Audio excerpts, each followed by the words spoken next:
All right, we can go ahead and start today's study session, work session. All right, Mayor, Commissioners, thank you, good evening.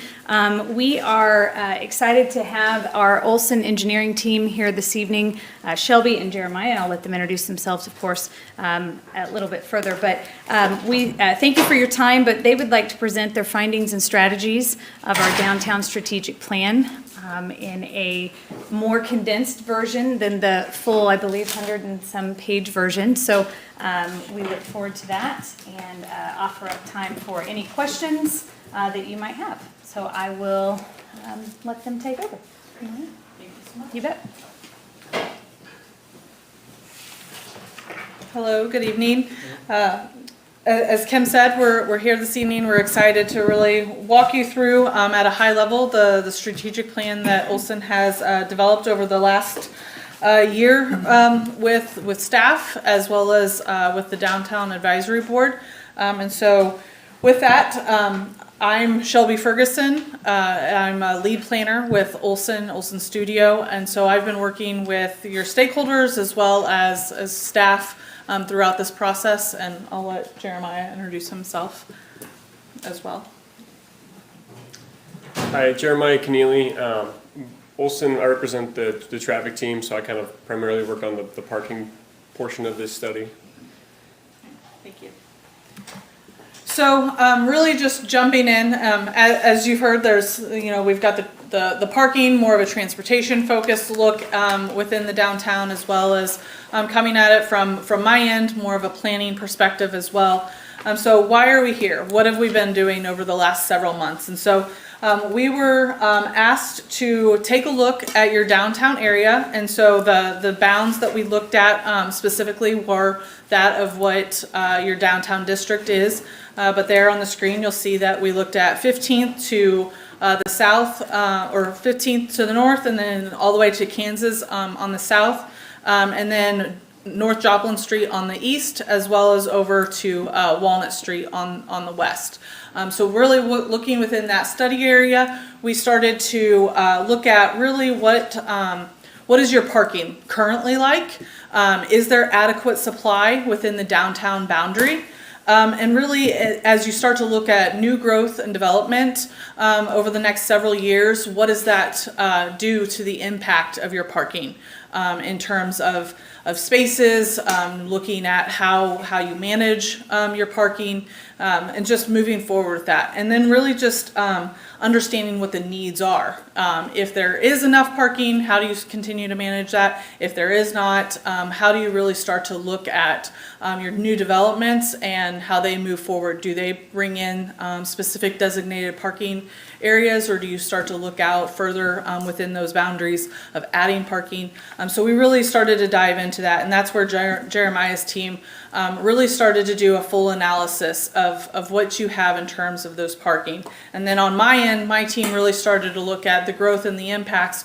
Then what other things can you start to look at to really continue to grow your downtown? You've already got, have a very robust amount of storefronts along Broadway, especially with PSU and Gorilla Rising. How do you start to continue to move that growth and the excitement in your downtown and continue to move that forward? And so we really looked at that piece as well. So then things that we really wanted to start to do through the process as we started to talk with staff and engage stakeholders is really to understand what their concerns were. Where are they? Where are those pinch points in your downtown area? And how do we navigate those? And then also an understanding of how the business owners, the property owners felt just about the overall downtown. And then as well as what are other challenges and needs within your downtown area that were not necessarily related to parking, but just other needs as well. And so that's really through the process the answers or the questions we wanted to start to answer. So hopefully this evening I can walk you through that and show how we've been able to answer some of those questions for you. So as I mentioned, we've been working with staff over the last year. So this is just a high-level timeline of where we've been and where we're at now.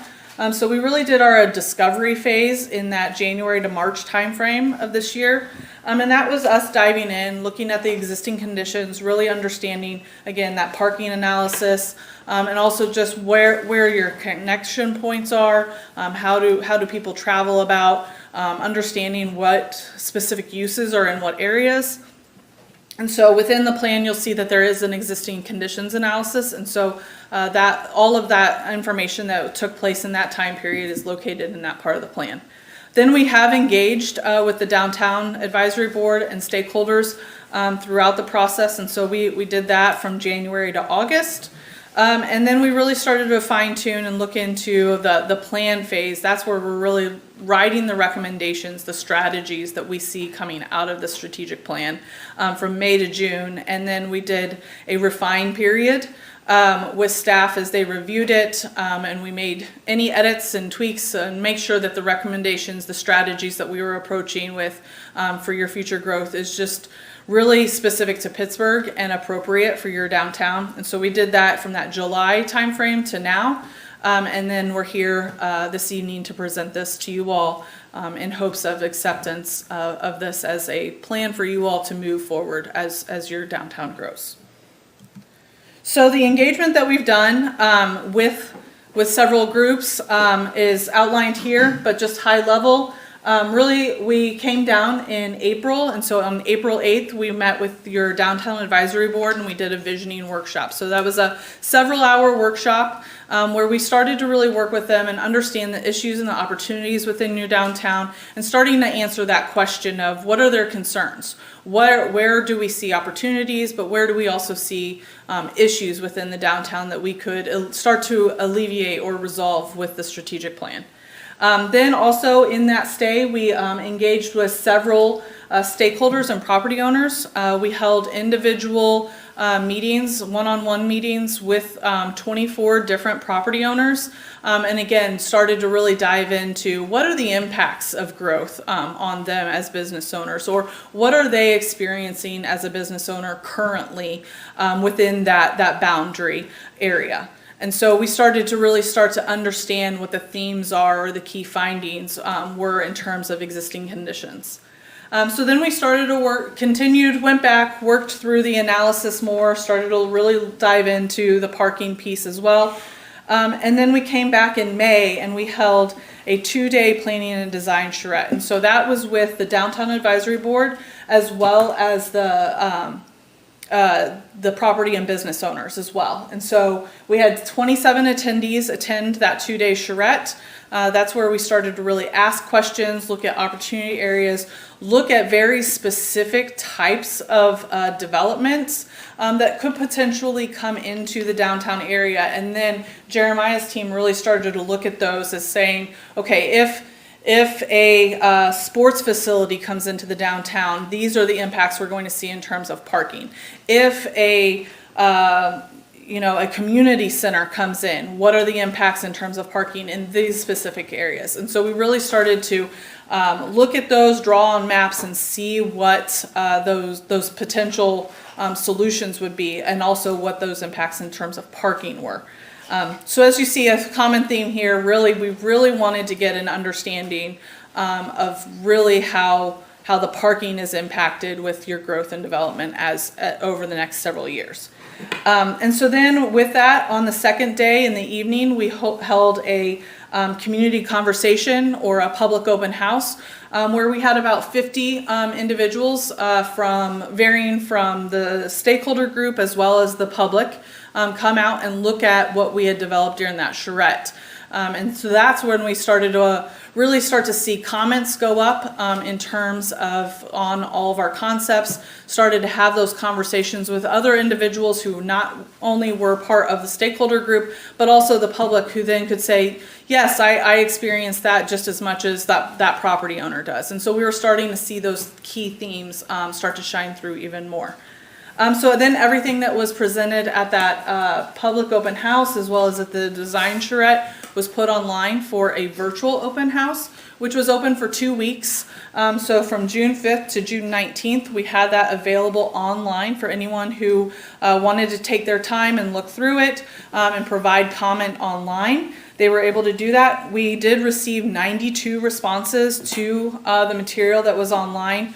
But also there I wanted to indicate that we did have 672 views of the content. So the platform that we use allows us to track how many people are looking at it. And so while there were 92 responses, we do want to highlight that over 600, almost 700 individuals were looking at that material in some form and some of them commenting. So as I mentioned, we started to see some key themes and takeaways. I would say, Darren asked me to make sure that I highlighted what would be the 3 things. Here over the next slides, you'll see I have more than 3, but I have key findings that we found through the process. But if I could highlight the top 3 things that we took away from this process through the engagement, that really was parking. Aesthetics and safety. So I'll highlight those 3 in a bit more depth. Is that we really understood that parking, the opinions of it varied across the board, from the public open house and who we spoke there with, as well as the advisory board and the property owners and stakeholders. There was a varying opinion of that there's specific needs or a specific perception of parking. We have too much parking. There's not enough parking. And so we really started to see, truly why we were here looking at that analysis piece is to get an understanding of how do you navigate or how do you enforce or how do you move forward with parking as growth comes. That was a very specific need. But then also, within that, the aesthetics of your downtown as you start to grow. What does that look like? Just in general, what does your streetscaping need to be enhanced? Do you need more lighting? If you mentioned the need for canopies, rather because there's minimal shade with trees not all along your downtown corridor. So just really looking at how do you enhance that aesthetic as you start to grow, or even with your current existing businesses. How do you really bring a cohesive look? As it was indicated, there's specific lighting on parts of Broadway, but it does not fully extend all the way down to the south. So really, how do you start to bring that full aesthetic of Broadway all the way down to Kansas Street and just continue that? And so that was another really key finding that we found to be very important, not only for the public, but also your property owners. And then another one that really was big and stood out was the perception of safety. So this varied as well, but there were several concerns with the perception of crime in downtown. And as we talked to people more, we started to get an understanding of that it was case by case, that there are several individuals to the north that change their hours of business operation, or they have set guidelines for their employees to not take trash out into the alleyways because the alleys are dark at night. And so to keep them safe, there were concerns more for the employees themselves rather than maybe the patrons coming into their businesses. And so we started to really look at that and what is that safety and how do we solve that through the strategic plan as well. Other things we're looking at, walkability, the continued efforts of bringing ADA compliance into your sidewalks and your crosswalks. Looking at how do you start to program the downtown more to have more events and attractions, the desire for youth-friendly events and family-friendly events in your downtown area. We did learn that many said that there was a minimal awareness of your PACT, your area community transit, or the GUS bus, and just really how do you start to enhance that? How do you educate the public or visitors of those methods and modes for them to use within your downtown as well? And then looking at, again, this leans back a little bit to the aesthetics, but the historic, eclectic, really atmosphere that you have of your downtown and those historic buildings, how do you continue to rehabilitate those and maintain those so that you can really preserve the character that you already have in your downtown, and then continue to move that forward in that aesthetic as future developments come in. And so those were just high level, many of the key findings that we discovered during our process. So what that really then brings us to is the plan recommendations. And so those you'll start to see those answered through the strategies that we have this evening. But so just real quick, looking at the plan structure. So you'll see that the plan before you is laid out with 5 sections. So we have an introduction, the downtown focus. This is more of really looking at those focus areas. It starts to key in on those themes that we were hearing. Really acts as more of a kind of a guiding principles section of how you should move forward. Then we have the parking strategy specifically, and then Downtown Tomorrow looks at the overall strategy in terms of how do you start to solve, or how do you start to move forward with the aesthetics piece or the events and attractions piece, coupled with section 3, the downtown parking strategy piece of it. And then the section 5 is truly just that action plan of how do you start to move those strategies or the goals and strategies forward, and housing those all in one place. Then also one piece that makes it a little lengthier of a document is we do make sure to document that existing conditions analysis. So that's in that downtown today, section A. And then all of the engagement that we did is noted in section B of the appendices. And so really put together into a summary there. All public comment that we did receive is in there. So again, like I said, that's what makes it a little lengthier in a document, is that we make sure for transparency, we include all of the comments that we heard online, and also as well as during that planning and design charrette period as well. And then we also did an analysis with our existing conditions of relevant plans and studies that you have within your downtown already. And so those are summarized there in section C.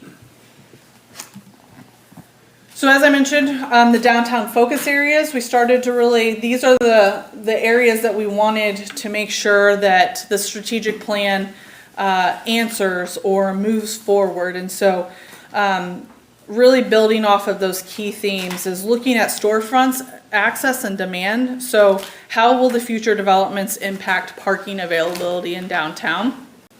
Ensuring that you have a comfortable and safe downtown. So how do we address that perception issue that we really started to hear throughout our engagement? And then how do you activate the spaces within your downtown area? What does those aesthetics look like? And how do we make sure that those underutilized areas are being activated as well? And then really looking at your downtown business culture. Overall, what is the Pittsburgh experience of downtown? So with that, I'll let Jeremiah talk to you about the parking strategy, and then give you a break from me, and I'll be back.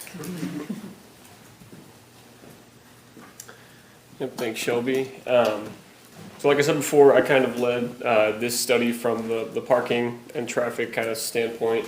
And I'm going to go kind of high level, but we can always get more into details if we wish. So as we talked about, we had the charrette and we had the engagement, and we kind of got a gauge on what is the perception of parking downtown. And as Shelby pointed to, that it kind of varied based on who we talked to. A lot of people said maybe there's not enough parking. Some people said there's way too much parking. So we kind of leaned on the data for that, and what we found was that there is a lot of surface lots that are underutilized, is how we would say that. So at the peak time of the day, which is usually around lunch, less than 30% of the parking spaces are being used in the town. From things that we've read and other studies we've done, a downtown, you probably want to see a number that's closer to 60 or 70%. And so what that's telling us is we have ample parking. It might not be right outside your front door, but there is parking somewhere else. And so because of that, we kind of tried to think about other ways to educate people on where they can go to park and kind of what the perception should be. So the diagram that we're showing here is kind of, okay, we picked a point, Fox Theater, kind of a central area in town. How far can you get walking 800 feet? 800 feet is generally, if you're in like a large city, if you park near the back of a parking lot and you walk to Walmart and get to the back and start picking up your groceries, that's 800 feet. Turns out you can get pretty far through the downtown. You can get about 3 blocks. And so when you put it into that perspective, there really is a lot of parking when it comes to, you know, what's actually walkable. We did an inventory of parking restrictions. There's signage all over town. The primary restriction of parking is 2-hour restriction, mainly along Broadway. What we found though is that you know, through talking to some of these business owners, maybe people park out in the 2-hour parking longer than 2 hours, right? Maybe there's a lack of enforcement, and that's something we key on in the study a little bit. Is maybe we should implement a little bit more enforcement. That was one of the strategies we outlined. We go a little deeper into technology. This is a good sign for a downtown is we're talking about some of these things. Maybe we don't need it today, but who knows what 10 years down the road looks like. You know, parking meters and things like that are kind of becoming, you know, the old way to do things. Now we kind of have kiosks and things like that. That's a strategy that, you know, if parking does become a problem down the future, we could look at things like that. Wayfinding, signs that say, hey, there's this number of parking spaces over here, and kind of direct traffic that way. Those have been very useful, and the plan kind of goes through those. We dove into kind of multimodal. This goes into, you know, part of the college moving downtown and different things that we can do to kind of disperse the heavy, you know, parking need in one area. Can we, you know, improve walkability? Can we improve bike routes or bike paths? Can we improve the bus shuttle services, you know, not just from campus, but just throughout? Things like that are part of this plan, things that could be looked at. Parking restrictions is probably the biggest takeaway. That refers to, you know, like we would call it like prime parking, like right in front of your business along Broadway, along 4th Street. Right now it's the 2-hour, like I said. You know, if you so choose, those could be reserved in other ways. You could reserve them for specific patrons. You know, you could enforce the 2-hour or stronger, or use the kiosks or whatever you decide. But that those places were seen as the highest utilized, and therefore they're the most valuable. And so this kind of just goes back through what I just said. We have good infrastructure throughout the city, so reorganization of using the parking that we have. Maybe we dedicate lots to students or to people who live nearby or what have you, whatever the need happens to be. The good news is that we have the infrastructure in place to do things like that. Parking restrictions and signage, like I said before, maybe enforcement, maybe if there's no enforcement for a particular type of sign, we take those signs down. You know, there might be too many signs out there and people are ignoring them. So it kind of goes both ways. I touched on technology kind of as the town continues to grow, as downtown continues to get bigger. That might be something to look at. And multimodal, like I said, you know, the biking, the bus, walkability, all those things kind of go into parking.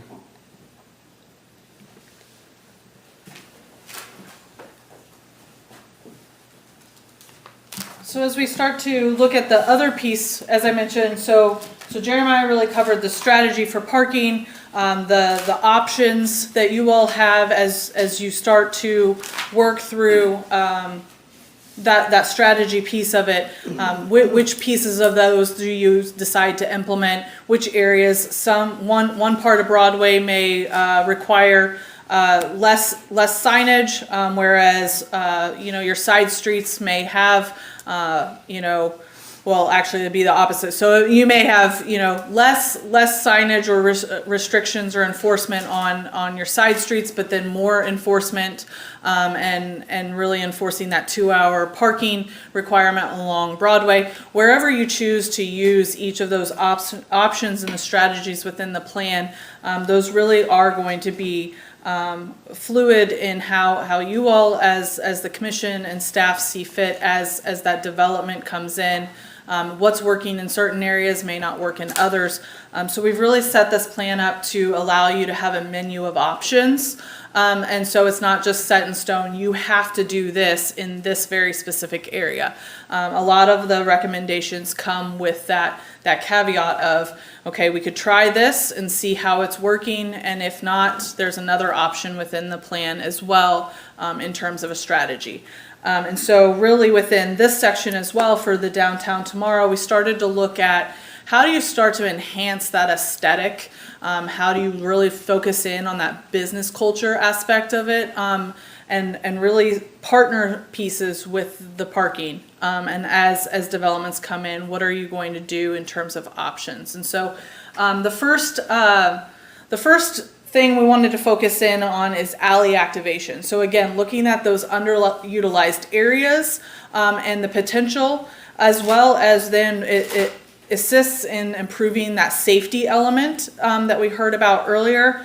And so really, how do you transform those spaces? And so within the plan also, you'll see there are a few case studies represented in each section to really show how, again, that menu of options can be used and how it's being utilized in other areas. And so alley activation really looks at the possibility for use of lighting, seating, really starting to program a space that typically wouldn't be considered for use. And so then also within that, we provided just some options here. Again, these are not specific to any one specific alley within your downtown, but just really looking at ways you could start to transform your alleys. And so here you'll see an option 1 and 2. Really starting to look at providing spaces for a paved alleyway, as well as still allowing space for trucks. That is something we heard is you can't fully activate the alleyway because they're still used for services to the restaurants, to the businesses. And so how do you start to do that? Providing lighting that's still up high enough that it's not in the way of the trucks, but also that you're not narrowing the alleys too much with seating, that the trucks are still able to move through. And so really starting to look at what that looks like just as an illustrative version to start visualizing some of the suggestions or the strategies within the plan. So then the next piece is looking at downtown streetscape. This really starts to look at improvements and design elements that can be integrated within your downtown streetscape for a better experience within the downtown, especially by your pedestrians and your patrons. How do they start to really experience downtown? And this not only is, again, through lighting and benches and seating, but it can also start to really look at also, how are people traversing the downtown safely? And so some of this is looking at the potential for sidewalks being widened or having parallel parking zone areas that really then allow more of the sidewalk to come out, or having bulb outs. Again, we understand that previously there's been discussions about bulb outs in downtown, and not saying that every intersection should require a bulb out because it's not most appropriate in all areas. But on your main traffic corridors, you know, where are those high points where visibility is low for the pedestrian? Those would be the areas that it's most applicable for potential for a bulb out. But again, not on every intersection is that going to be something that's necessary, because also those bulb outs require maintenance and additional costs for you all as the city. And so really finding the most appropriate locations for many of these uses. And so again, this is another one looking at Broadway between 2nd and 3rd streets as an option. So doing the angled parking like you currently have, but then just really overall what that could start to look like with the added trees and signage, and more a signage on and wayfinding on your light posts as well. Just really, how do you start to build that experience along your corridors? as you start to see things grow. And this is just another one, really looking at the difference here is having that bulb out. So this is where, again, you could have that specific experience at a crossing of being able to have an area where pedestrians can stand safely, look out before they cross the street. But then here's another option of what that looks like without the bulb out. Maybe that's further down on Broadway or on one of your side streets. And so really looking at what the difference in those options looks like. So then the last section is really looking at business culture. How do you start to support the businesses in your downtown? We want to make sure that they have a reason to be in your downtown. We've heard from many of them that they really love operating in downtown. They love being here, but we need to start to generate more traffic in the downtown for them to thrive as well. And so how do you do that? And so that's looking at ways to promote and advertise the downtown. Again, maybe it's looking at more event planning or stacking those events so that there is a reason to come down, not only for one event, but there's another event going on. Really starting to have that family-friendly experience as well. And so just really encouraging the operations for your businesses, as well as really encouraging just the patrons that will come down and making sure that they're not just a one-stop shop. Oh, I went in this one coffee house and now I'm gone. That is something that we heard regularly, is that people come down here potentially for one stop. They're not staying for a long time. So as you start to grow and develop and bring more economic drivers here, how do you make people stay? How do you create that experience for them? And so this section really focuses in on that. How do you promote that 18-hour activity throughout your downtown as well, especially with the growth of your university residents in the downtown area as well. So with that, I'll wrap up and open for any questions that you may have. I have a couple of questions. If we were to get rid of the angled parking and just go to simple, just, parallel parking, how many parking spots would we lose downtown?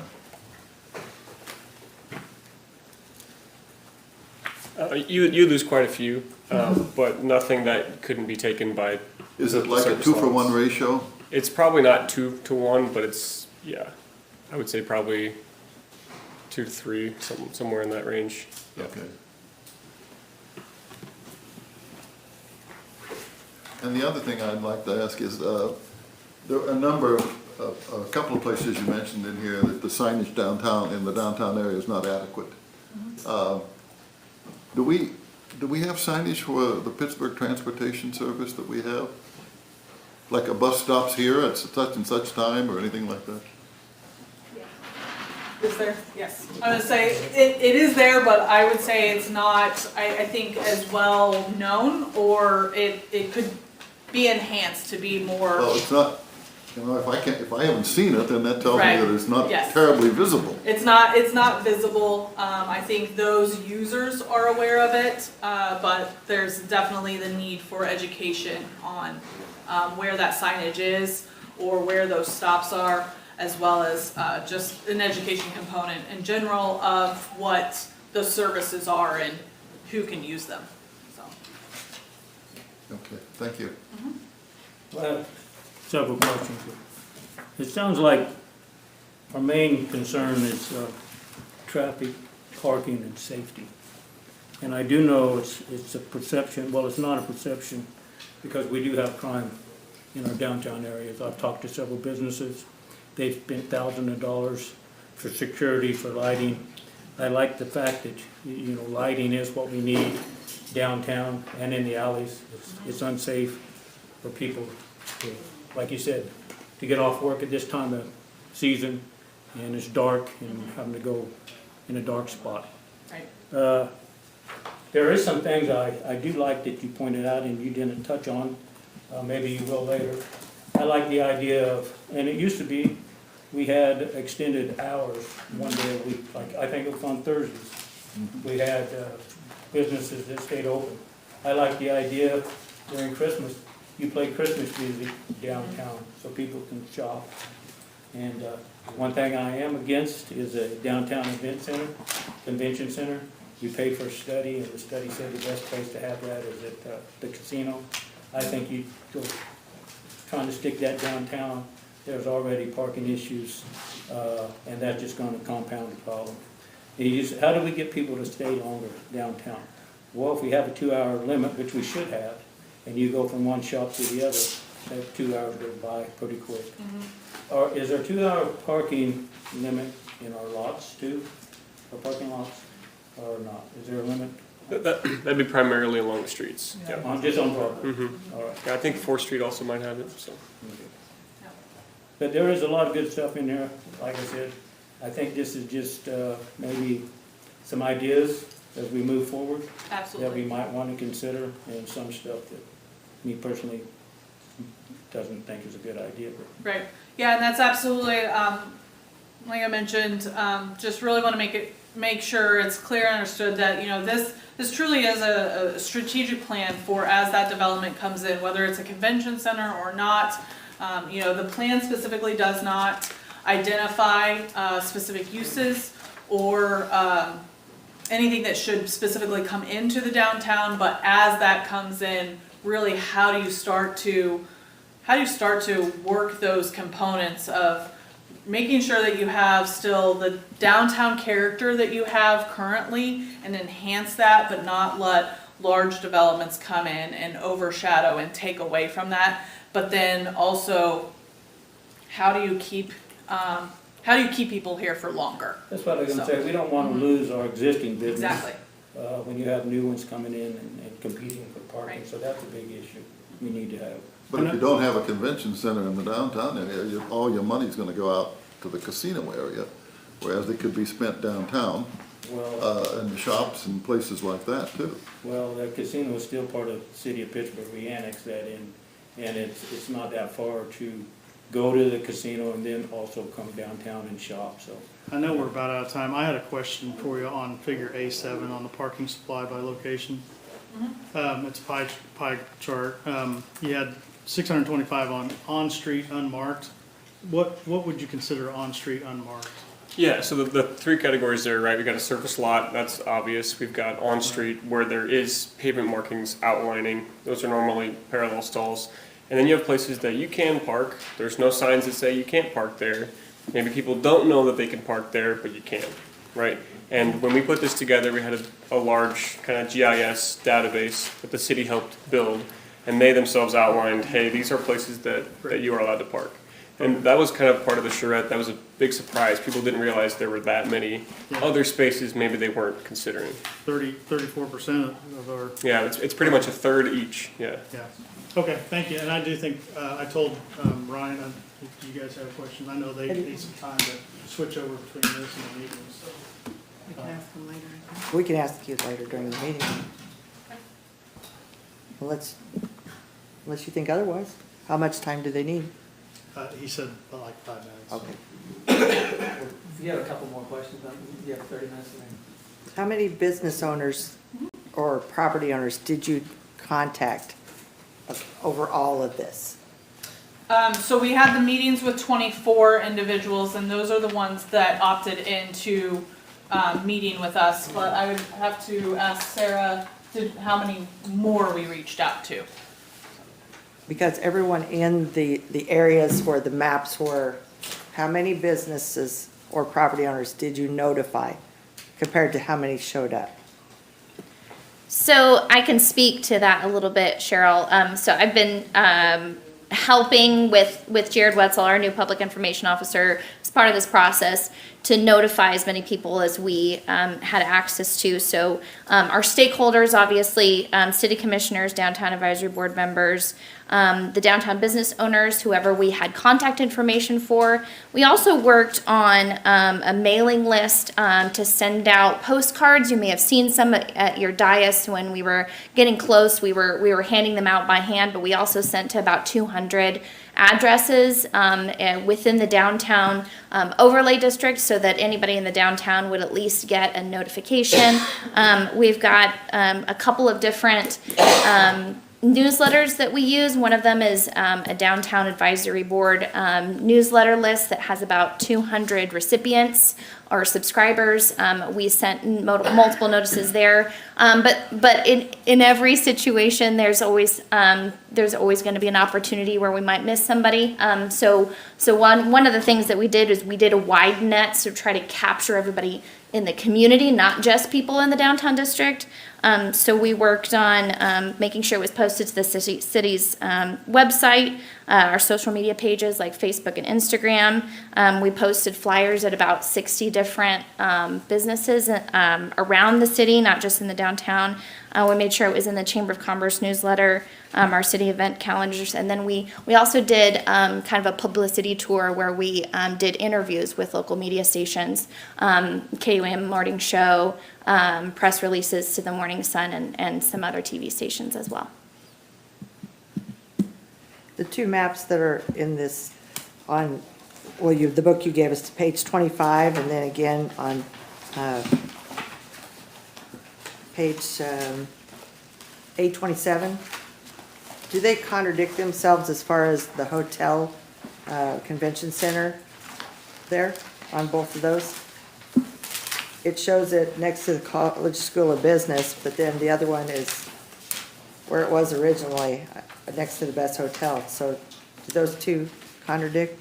Yes, and kind of before I get into that, just know that there's no proposal out for, hey, we're building this thing right here. We went through several iterations of hypotheticals, right? If we put a hotel here and we build this over here and we build, so those are from two different times. Sure. There was kind of a like January, February initial take. The charrette, we looked at a couple different other locations. Again, all hypotheticals, but yeah, those are two different. I think the maps that were on the walls that night were, I know concepts, but they were confusing to a lot of people. Yeah, and again, those are not like, this is not an engineering drawing. This is just putting something on the wall to see what it looks like. But yeah, those are two different images. Okay.